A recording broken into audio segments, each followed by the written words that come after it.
Hey, it's Elaine. Welcome. Thanks for joining us today. I've got a question for you. Do you ever feel like you self-sabotage around money? Do you ever wonder if you have limiting beliefs from childhood that are holding you back? If you've ever wondered about the link between trauma and your relationship with money, you're going to love today's guest. I'm so excited to interview Chantel Chapman, the co-founder of the Trauma of Money Method, a compassionate approach that heals psychological traumas to create financial safety and well-being. Chantel has 14 years experience as a mortgage broker, 10 years as a financial literacy consultant, and extensive research in addiction, behavior science, trauma, and mindfulness. The Trauma of Money Method has been featured in the Globe and Mail, Financial Post, Money Sense, and more. Chantel, thank you so much for being here with us today. Oh, thanks for having me.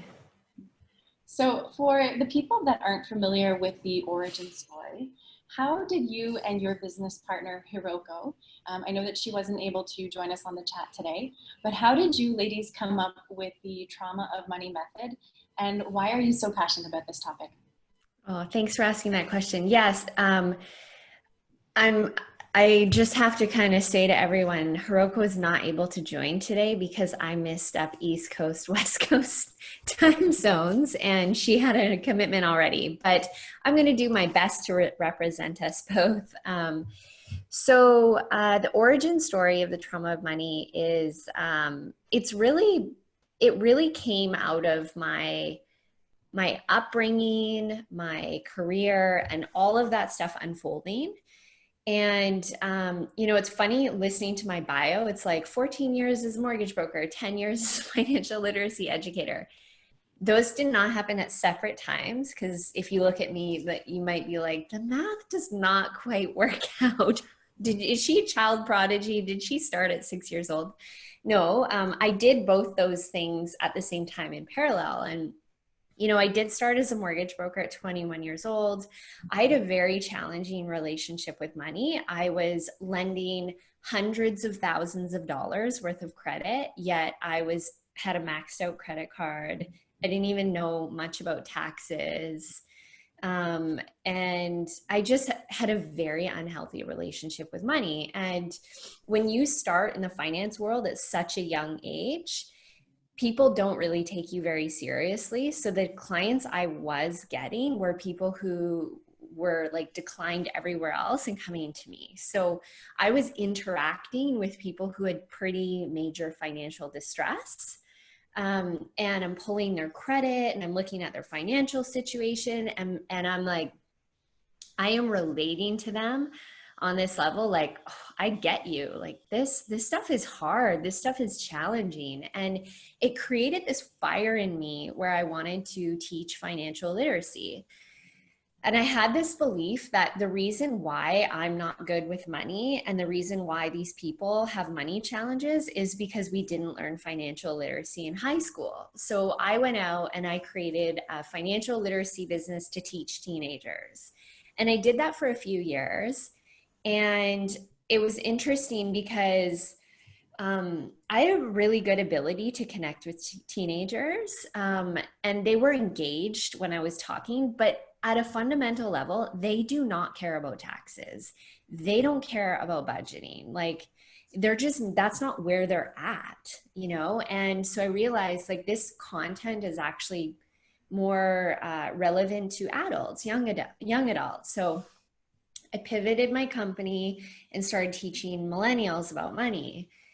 And I was doing that for a while. I was consulting for one of the biggest financial technology companies in Canada. I helped them create the first ever free credit score product, the first digital mortgage product. So I was doing a lot of really incredible work like around financial literacy and consulting.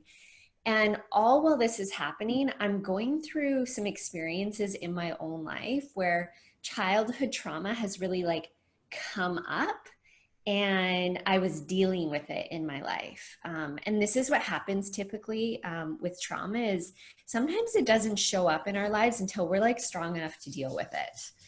And it may not feel like that when you're in it, but there's a reason why our brain like blocks it out for so long. And it's like, once we start doing the like peeling the layers of healing, you know, more starts coming back. So I was in that experience where I was doing my own trauma healing, and I kind of entered myself into the addiction recovery world because of my own stuff that was going on in my life. And one of my teachers in that world, his name is Tommy Rosen, and he owns a company called Recovery 2.0. And he basically uses meditation and yoga as a tool in addiction recovery. So I was in the world of addiction recovery, not because I had a substance abuse addiction, but because I had a codependency addiction, where essentially I was prioritizing everyone's comfort over my own. And my trauma would show up in the way where you know, in trauma, there's like fight, flight, or freeze. There's a new trauma reaction that's being explored right now called fawning. So that was how my trauma reaction showed up, where fawning is essentially in a state of trauma, you people please. So I had to make everyone else comfortable in order for me to feel safe. And that was my addiction, codependency. So I was immersing myself in that world of like codependency addiction, Al-Anon meetings, recovery, trauma healing. And I started noticing these similarities between addiction recovery and people's relationship with money. And when we look at money through the lens of addiction, we typically look at like only gambling or compulsive spending, like extreme compulsive spending. But I was seeing like these more subtle behaviors linked to basically coping and soothing methods from trauma. So on my own path of healing, I wanted to explore this because this is like, whoa, this is mind-blowing, these links. So I immersed myself in mindfulness training. One of the trainings I did was a 200-hour meditation teacher training with Hiroko. Hiroko, my business partner, is a psychotherapist who specializes in trauma. And she also runs the Lab of Meditation, this school for teacher training. And as I was going through this teacher training with her, you know, we're learning about, you know, the neuroanatomy and like what happens to our brain on trauma. And I'm just like, everything's coming together for me through the lens of money. And so I approached Hiroko and I said, listen, like we need to integrate this stuff because you cannot absorb financial literacy concepts if you are showing up in a trauma triggered space. If you're like out of your window of tolerance, you know, you're in that like fight, flight, or freeze or fawning state. How are you going to absorb and be accountable for positive financial habits? So it was like really through my career experience and my own personal life and all of that stuff unfolding that we decided to come together and create this program called the Trauma of Money, which basically uses money. Money is a tool. So we're using money as a tool to explore narratives that are impacting many levels of our life, including money. Yeah, this is so fascinating. And I feel that it's so important. You know, I honestly believe in this experience of COVID right now. It's really sort of prompting us to think differently about our lives, what's important to us, old wounds, our relationship to money. As you were saying, you know, it fascinates me that we go through an entire school curriculum and we don't learn anything about our relationship to our finances. So I believe, you know, the trauma of money is really the work that we need to do right now. I would love if you could walk us through the 6 pillars of the program, because I feel like it has so much, you know, value in it. Yeah. So thank you so much for your comments. And I agree with you.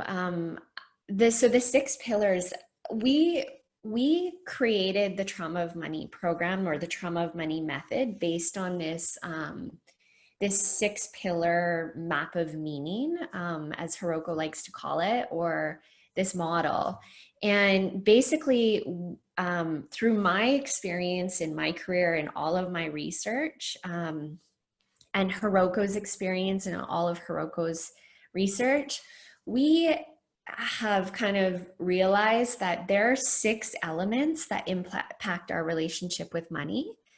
And the first one is, well, actually, before I explore that, I want to say when it comes to money, most people will come to me and say, I'm bad at money. I'm bad with financial literacy. I don't get this. I feel stupid around this.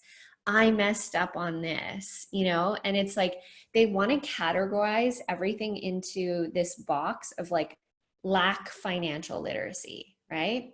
So we wanted to really like use this model to illustrate, okay, that's just one little box. What else is going on here? So the first is generational and intergenerational trauma.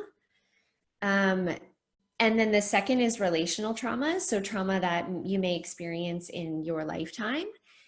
And after I explain the box, I'd love to talk about the word trauma because I think it's really important to explore that. And so these 2 trauma pieces in the world of financial psychology, there's this idea called financial comfort zone, where the way you grow up around money and your like generational experiences with money could really heavily impact how you're going to be with money in your life. So if you grow up in poverty, unless you do something to alter the subconscious programming, there's a good chance that you're going to constantly like revert back into the financial comfort zone that you grew up with. Even if you're like, I just don't want to be in poverty, and you're like fighting and climbing to get out of it. But like if there's some subconscious programming around that, you know, we see that people fall back into their financial comfort zone. And one piece of evidence around this is if you look at the statistics around professional athletes. So NBA players, NFL players, I think the stat was like 76% of NFL players after retirement will end up in bankruptcy or some sort of financial distress. And the experts who do research around this believe that is because of that aspect of financial comfort zone, which we feel is connected to generational, intergenerational, and relational trauma. Okay. The next one is societal trauma. Societal trauma is basically this world that we live in. And this category actually fascinates me so much because I think we sometimes take really lightly the world that we live in and the stimuli that we get from this world that we live in. And so societal trauma is essentially like the exploration that capitalism and consumerism can negatively impact our mental health and negatively impact our relationship with money, right? Because the core messages that we get from those structures is you should never experience pain. And if you do, you're defective and you need to fix that immediately. So the way we fix that, the consumerism narrative is, well, if you're bored, lonely, angry, tired, hungry, whatever, go buy something, go use something to soothe that, right? And this essentially is like the definition of addiction. So under the societal trauma box, my research is exploring how I believe that Western society is an addicted society because of this world that we live in. So fascinating. And if you want to explore that on a deeper level, there's an incredible documentary. And my students at Trauma of Money kind of make fun of me for assigning this to them because it's like watching a school movie from like 1975, but it's a BBC documentary called The Century of Self. And it explores the creation of the public relations industry, which essentially was created to help corporations sell, right? And the founder of the public relations industry is Edward Bernays, who is Sigmund Freud's nephew. And his whole method was using the work of Freud to basically convince people to buy based on these desires that they may or may not even have. And it's a fascinating documentary and it's mind blowing. So this, if you're interested in that's something I would say to look at.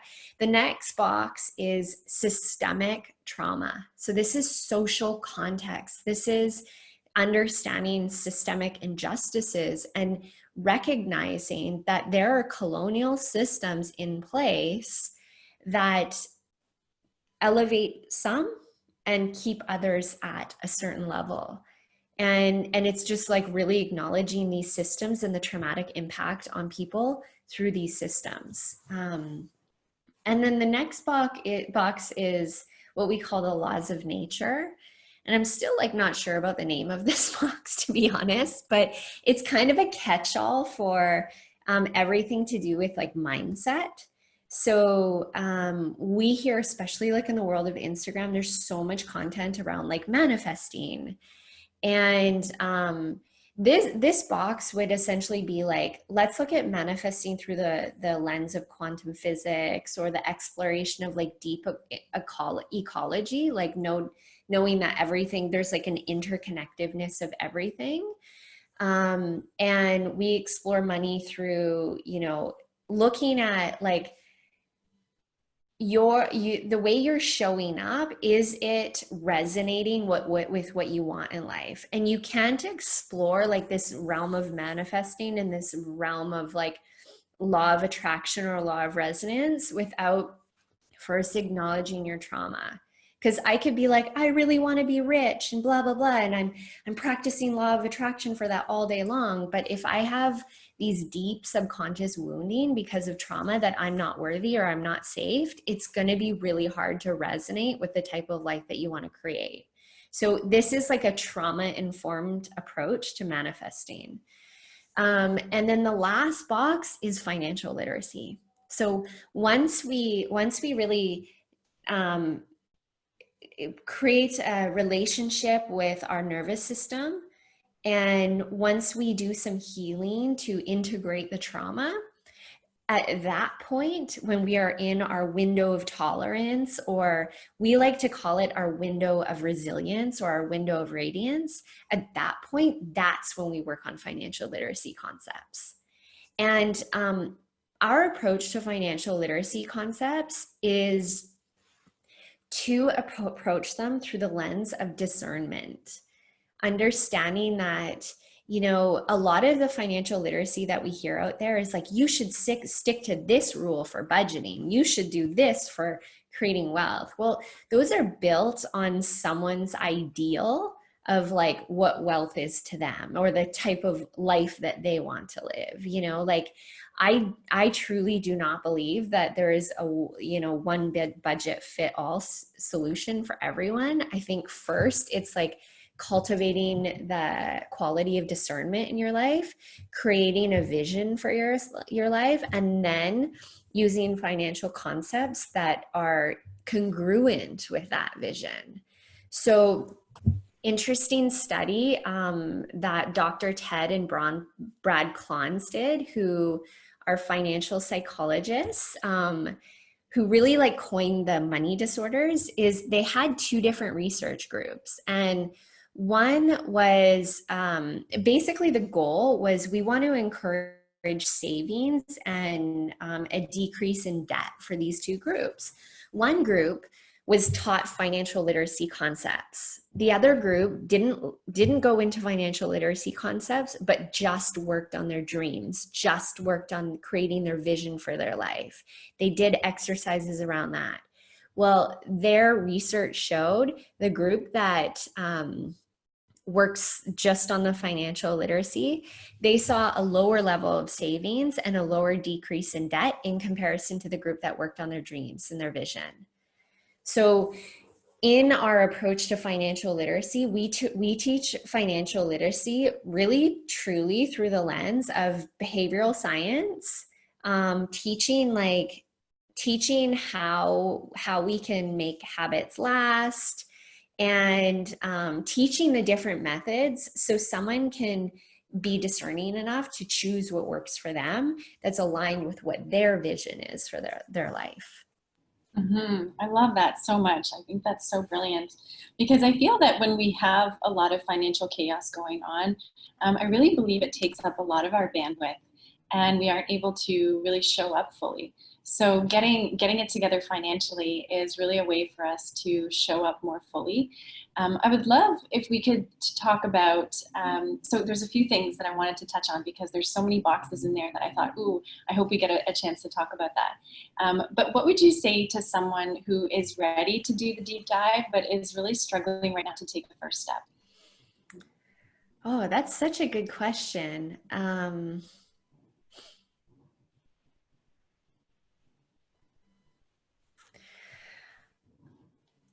I would say that we need to at that point zoom in, and we need to look inwards and just do a little check on where our nervous system is at, right? So if we are in a state of like extreme fear, or a hyper aroused state where we might be feeling like we want to avoid, or we want to, take on some sort of a behavior that isn't working on our finances. We want to zoom in and go into the subtle and just really tune in, like what's happening with my nervous system, and find a way to regulate ourselves into a space where we can access the prefrontal cortex, access cognitive reasoning and decision making, and see our options that we have available to us. So I would say, like, if there's like something inside of you that wants to do this work, but there's some sort of hesitation, always start with like that internal check-in. And, how can I regulate myself so I can see is this really the right time to do this work for me or not? Because oftentimes, like, we might say, no, I'm not ready for this, because you're in this like state of fear, or you're in this like state of avoidance. Yeah, absolutely. And I know I can certainly relate to that. That awareness piece I think is so key.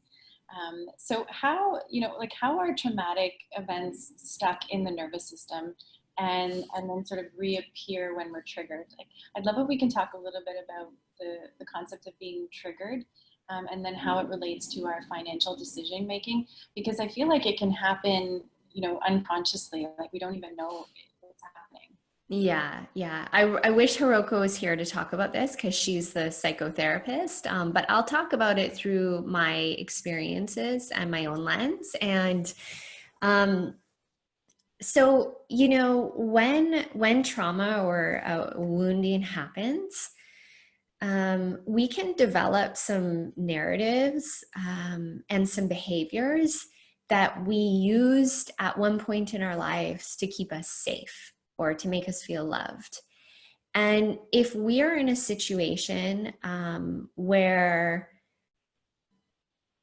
something triggers us or reminds us that we might not be safe, or we might not be experiencing love, maybe, our wounding has to do with rejection, our nervous system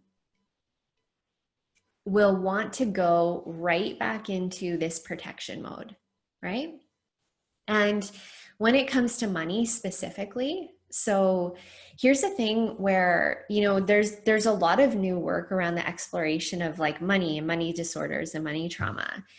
And the thing I want to stress about this is, when we talk about like the trauma of money, we do not explore the trigger that happened specifically around money. So you're not like, you don't show up with your relationship with money because you saw your mom and dad do this with money. Yes, it will impact it, but it goes deeper than money, right? So it's really like taking the time to explore what is some of the programming, like even outside of money, that impact your sense of self. And understanding that the word money is interchangeable with time, or like really any tool or resource, right? So once you can start seeing your relationship with money at that like deeper level, that money is just a tool, it represents something value, and we connect worthiness to it, and you can start interchanging it with words like time and other resources. You can start looking at the trauma programming at this like kind of like wider lens view. And through that wider lens view, you're able to recognize patterns that could be triggering you. So this is one of the most important parts of the work around trauma of money, is like not being so narrow-sighted that I do with this with my money because this happened with my money. And through my own experiences of trauma healing, you know, it was less about like, yeah, I grew up in poverty and this happened, but it was more like, oh, my mom actually worked so hard as a single mother, but she wasn't there enough from like an eye contact standpoint, or, you know, there was some issues with the attachment because she was really working hard trying to get food on the table. So it wasn't so much the poverty in itself. It wasn't the actual money. It was like something subtle like the attachment. So once I know something like that, and I know that that's my trigger, I start to recognize how these patterns are showing up. Okay, one, I feel lonely and unseen. So I'm going to go treat myself and buy something. Two, I don't feel worthy enough. So I'm going to undercharge and give someone like a huge discount because I just don't feel like my work is worthy enough. And there's no way they can complain about my work because I gave them such a discount, right? So it's like the avoidance thing. Like, I just can't handle looking at the taxes right now because it's too painful for me and I've experienced a lot of pain. So it's really like recognizing those patterns, and not being like so narrow-minded about them, and also understanding this stuff is so layered, and we don't always have to pinpoint exactly what it is. Like, we don't always need to know exactly. Sometimes it's just an acceptance of like, yes, things happen in my life that made me feel this certain way, and I need to remind myself that I am in the present moment, and this past orientation really negatively impacts my relationship with money. So what can I do? What responsibility can I take to bring myself into the present moment? What esteemable action can I take, which leads to the self-esteem?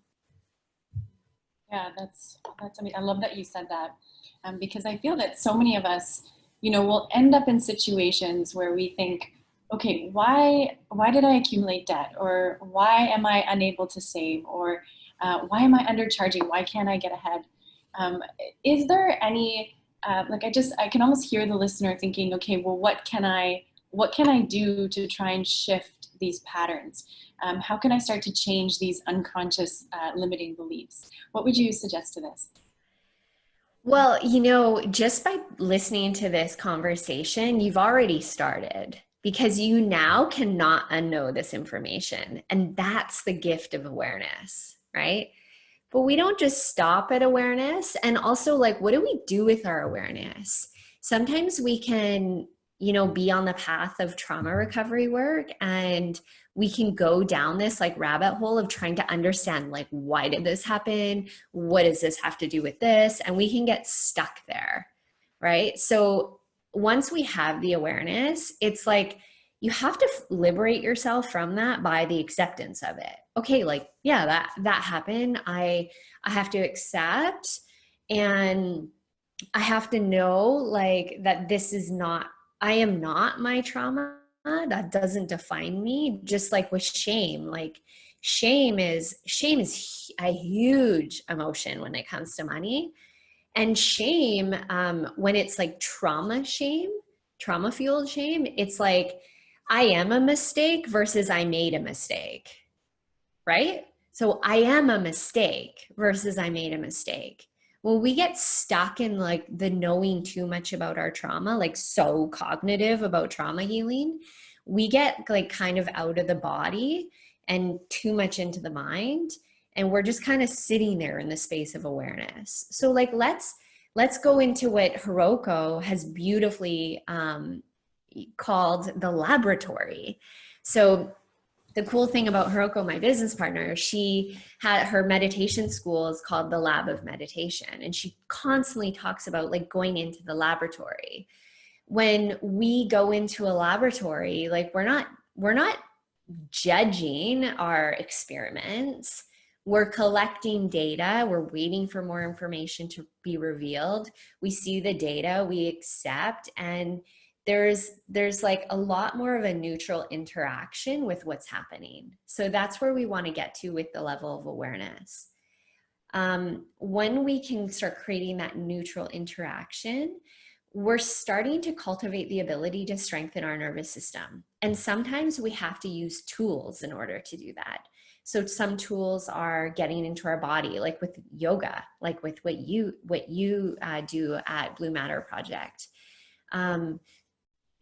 That somatic work, getting into the body, using breath to regulate the nervous system, getting into that window of radiance, the window of resiliency. And then from there, that's when we can start exploring ways to liberate ourselves out of the suffering of it. So what are the lessons, and what is the vision that I want to reclaim for my life? And once I know that, then let me create esteemable action to execute that with the understanding that I will have pain and I accept it. I'm here for it, right?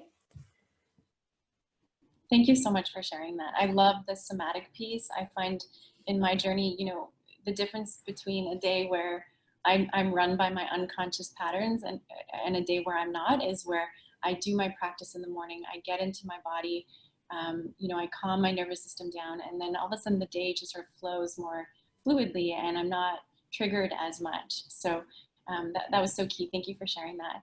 Of course. I love that the Trauma of Money program is now an accredited course with the Canadian Counseling and Psychotherapy Association. I would love if you could just share with our listeners today, you know, how they can connect with you, if maybe a little bit more information about the program if they are interested in it. For sure, yeah. So thank you for acknowledging that for us. We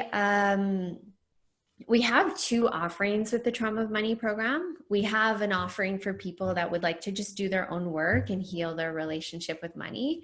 We also have an offering for someone to become a facilitator of the Trauma of Money method. So the program for the facilitators is accredited with the association, like you mentioned. So if you are a psychotherapist or a counselor registered with this association in Canada, you will get continuing education credits to take our program, which is really awesome, because when Hiroko and I created this program, we wanted to bridge a gap. And I had found that in my like healing journey, I would go see practitioners about my mental health. And I noticed that anytime the conversation around money came up, I could sense intuitively there was some discomfort.